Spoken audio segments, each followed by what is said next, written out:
ખાલી જગ્યા નંબર 10 જેના શૂન્યોનો સરવાળો તેમજ ગુણાકાર બંને 4 હોય તો એ દ્વિઘાત બહુપદી ખાલી જગ્યા છે. ચાર વિકલ્પો આપેલા છે. a x2 - 4x - 4 b x2 + 4x + 4 c x2 + 4x - 4 d x2 - 4x + 4. શૂન્યનો સરવાળો આલ્ફા વત્તા બીટા બરાબર 4 છે. શૂન્યનો ગુણાકાર આલ્ફા ગુણ્યા બીટા બરાબર 4 છે. હવે આપણને સૂત્ર ખબર છે કે જેના શૂન્યનો સરવાળો અને ગુણાકાર આપ્યા હોય એ દ્વિઘાત બહુપદી કઈ છે?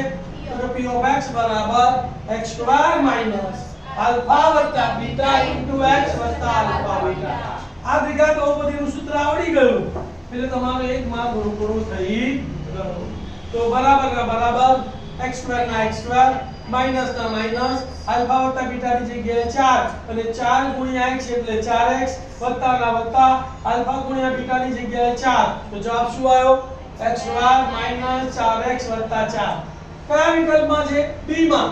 તો x2 - 4x + 4 તો જવાબમાં શું લખવાનું? d x2 - 4x + 4.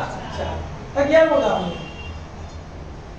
1 માર્કની ખાલી જગ્યામાં 2 માર્કનો દાખલો પૂછ્યો, ધ્યાન આપજો.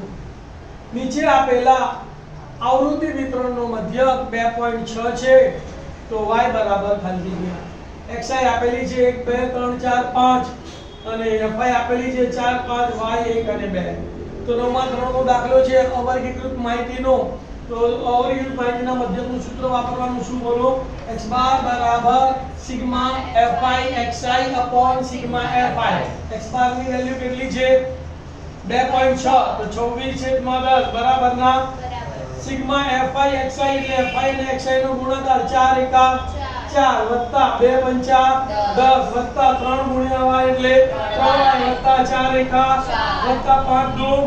હવે સિગ્મા fi એટલે આવૃત્તિનો સરવાળો તો 4 ને 5 9 9 ને 1 10 10 ને 2 12 વત્તા y તો છેદમાં 12 વત્તા અહીંયા જુઓ છેદ ઉડે છે બરાબર 2 13 આવશે ને 2 5 આવશે તો કેટલા લાગ્યા? 13 પંચમાંશ બરાબર 10 ને 4 14 14 ને 4 18 18 વત્તા 10 એટલે 28 28 વત્તા 3y 28 વત્તા 3y છેદમાં 12 વત્તા y ના.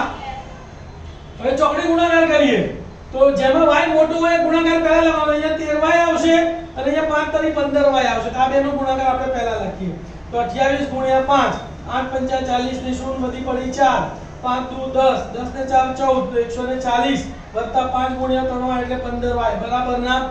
હવે આ બેનો ગુણાકાર 13 ગુણ્યા 12 તો 13 દુ 26 નો છગડો વધી પડી 2 13 એકા 13 13 ને 1 13 ને 2 15 એટલે 156 તો 13 ગુણ્યા y એટલે વત્તા 13y. y ડાબી બાજુ સંખ્યા જમણી બાજુ તો વત્તા 13y આ બાજુ આવે તો ઓછા 13y એટલે અહીંયા શું લખાય? 15y ઓછા 13y બરાબર 156 તો ધ્યાન આપે વત્તા 140 સામે જાય તો માઈનસ તો શું લખાય? 156 ઓછા 140 156 ઓછા 140 15y માંથી 13y ગયા એટલે કેટલા વધ્યા? 2y 156 માંથી 40 ગયા 6 માંથી 0 ગયા એટલે 6 5 માંથી 4 ગયા એટલે 1 અને 1 ના 1 એટલે 0 તો 2y બરાબર 16 બે ગુણાકારમાં સામે જાય તો તમારે y બરાબર 16 ભાગ્યા 2 તો 2 8 16 તો મારે y બરાબર 8 તો શું જવાબ આવશે? y બરાબર